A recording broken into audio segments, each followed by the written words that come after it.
काबुल का बच्चा बच्चा जानता है कि पाकिस्तान का क्या किरदार रहा है अफगानिस्तान में। और मैं काफी हद तक आपको बता दूं, जिन हमारे जो दर्शक हैं, हमारे जो लोग देख रहे हैं प्रोग्राम की, जो अफगानिस्तान में खून खराबा हो रहा है उसका डायरेक्ट जिम्मेदार पाकिस्तान रहा है। और जिन लोगों को इतिहास के बारे में, तारीख के बारे में, हिस्ट्री के बारे में नहीं पता, उनको ये पता होना चाहिए कि 80s में जियाउल हक ने पैसे लिए थे, जो पाकिस्तान का चीफ ऑफ आर्मी स्टाफ भी था, प्रेसिडेंट भी था, CIA से millions and hundreds and millions of dollars लिए थे, हथियार डाले थे अफगानिस्तान के अंदर, स्टिंगर मिसाइल्स डाली थी, जिसको कि रशियन फौजी तो परेशान उससे हुए, लेकिन उस चीज ने क्या करा कि इतना ज्यादा ड्रग का कल्चर वहां पे शुरू कर दिया, इतना ज्यादा वेपन्स का कल्चर वहां पे शुरू कर दिया कि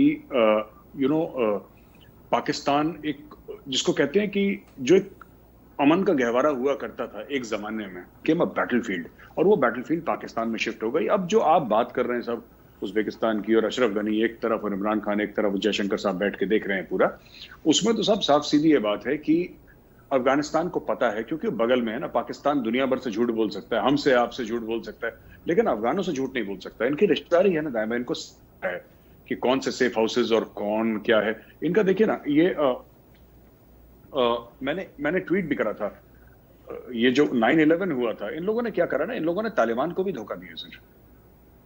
ऐसी बात नहीं है कि पाकिस्तान ने सिर्फ अफगानिस्तान की सरकार को धोखा दिया है, चाइनीज को धोखा दिया, अमेरिकन को धोखा दिया है, इन लोगों ने तालिबान को भी धोखा दिया है। जो तालिबान का एम्बेसडर था, तालिबान का जो एम्बेसडर था सर 9/11 के बाद, अच्छा आपको पता ही है, सभी को पता है कि पाकिस्तान ने रिकॉग्नाइज कर रखा था तालिबान को कि हम आपको रिकॉग्नाइज करते हैं, तो उनका सफीर था, उनका प्रॉपर एम्बेसडर था, उनका एम्बेसी था इस्लामाबाद में, उसके अंदर घुस के सर उसको उठा लिया और उसको अमेरिकन को सौंप दिया।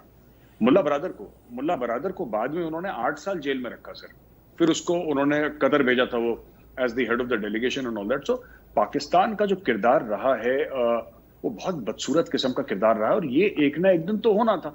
ये कहीं और हो गया, किसी और मुल्क में हो गया तो अलहदा बात है, लेकिन ये तो होना था सर, ये होना था। आप देखिए, उसकी सफीर की बेटी को मारा पीटा उसके साथ ना, इन्होंने जोर आजमाइश करी, और भी ऐसी इन्होंने कई सारी चीजें करी हैं। और nobody actually, even the Chinese, आपने एक बात नोट करी है ताहिर साहब, even the Chinese don't trust the Pakistanis. जब पाकिस्तानीज ने बोला कि हम, पहले उन्होंने बोला एसी का पाइप फट गया इसलिए 12-13 लोग मर गए, थोड़े समय के बाद उन्होंने बोला कि नहीं साहब ये तो शायद ब्लास्ट था, क्योंकि चाइनीज कहने लगे ब्लास्ट है।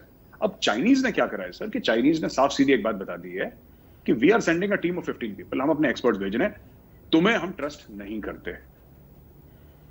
तो आप समझ लीजिए, इनको अफगान ट्रस्ट नहीं करते सर, पाकिस्तानियों को, इनको अमेरिकन ट्रस्ट नहीं करते, इनको सर चाइनीज ट्रस्ट नहीं करते, इंडियंस तो बिल्कुल नहीं करते, तो कौन ट्रस्ट करता है सर इनको? कोई ट्रस्ट नहीं करता। तो सूरत हाल बड़ी अफसोसनाक है। पाकिस्तान में जो वाक़या हुआ एम्बेसडर की बेटी के साथ, उस पर भी पाकिस्तान के जो इंटीरियर मिनिस्टर हैं मिस्टर शेख रशीद, वो कह रहे हैं कि वो तो बच्ची खुद से ही गई है, सैर सपाटे करती रही है, और हमारे पास तो सबूत भी हैं, कोई ऐसी बात नहीं हो सकती। जबकि अफ़गानिस्तान ने कहा कि हम अपने एम्बेसडर को भी वापस बुलाते हैं और सारे स्टाफ को भी वापस बुलाते हैं। तो पाकिस्तान कम से कम इतनी ज़िम्मेदारी का मुजाहरा तो करे कि हम इन्वेस्टिगेशन प्रॉपर कर रहे हैं, लेकिन वो तो कह रहे हैं जी कि वो तो बच्ची सैर सपाटे के लिए गई थी। आप कैसे देखते हैं इस सिचुएशन को? सर ऐसा है कि ना, पाकिस्तान की एक आदत बन गई है over a period of time, जिसको अंग्रेजी में कहते हैं ना, लेट्स ब्रेजन इट आउट, देख लेंगे, एक बार फेंक दो बाजी फिर देखते हैं। उनकी आदत हो गई है, ब्रिंक्समैनशिप की आदत हो गई है, पुशिंग दी एनवेलप, अननेसेसरीली किसी को पुश करना कि देखते हैं किस हद तक ये चीज हमारी सक्सेसफुल, हमारा झूठ कहां तक चलता है। तो वही कह रहे हैं कि जैसे उस बच्ची के साथ हुआ, तो बोला कि नहीं साहब इसको तो, ये तो सैर सपाटे के लिए गई थी। जिसके लिए भी गई हो, वो एम्बेसडर की बेटी है, ठीक है, और एम्बेसडर और उसके परिवार की जिम्मेदारी आपकी है, क्योंकि आपके मेहमान हैं। लेकिन हमें पाकिस्तान को भी ब्लेम नहीं करना चाहिए। इन्होंने अपने मेहमानों के साथ पास्ट में क्या करा है सर, ये दुनिया जानती है, आप भी जानते हैं।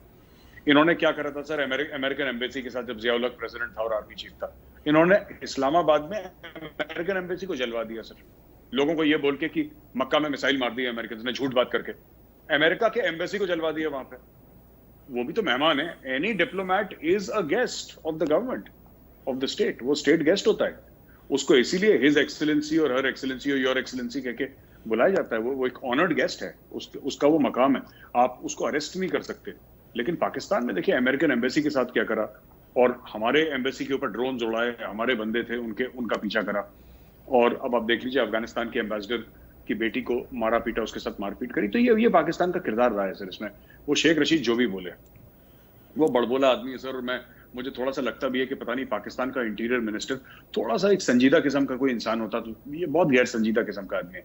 He is a joke sir. वो कार्टून की तरह कुछ भी बोलता है, अच्छा नहीं लगता। हम भी हंसते हैं, ऐसी बात नहीं है, शेख रशीद पे हम भी हंसते हैं, लेकिन थोड़े समय के बाद हम भी सोचते हैं कि यार these are the kind of people who are in a position of responsibility in Pakistan. समझ लीजिए हमारे लिए कितना खतरा है, पाकिस्तान के लिए तो है ही खतरा।